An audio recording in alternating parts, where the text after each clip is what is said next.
Paladin Learn is marketed as a fun, bite-sized way to learn history, but historians are raising serious concerns about how the app presents the past. On the surface, Paladin looks polished, 5-minute lessons, interactive stories, and claims that everything is fact-checked by historians.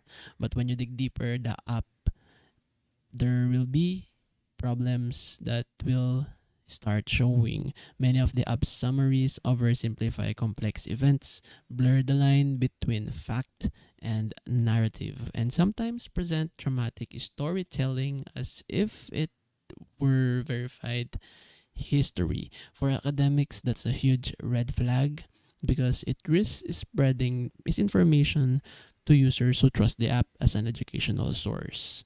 Another issue is the marketing hype. The platform is filled with glowing reviews that sound suspiciously similar, while independent reviewers and Reddit discussions question the app's accuracy and transparency.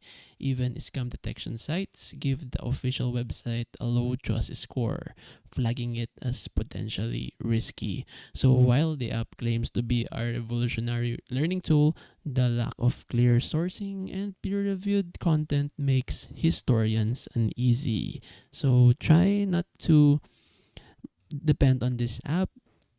Just go search on Google for verified research on history.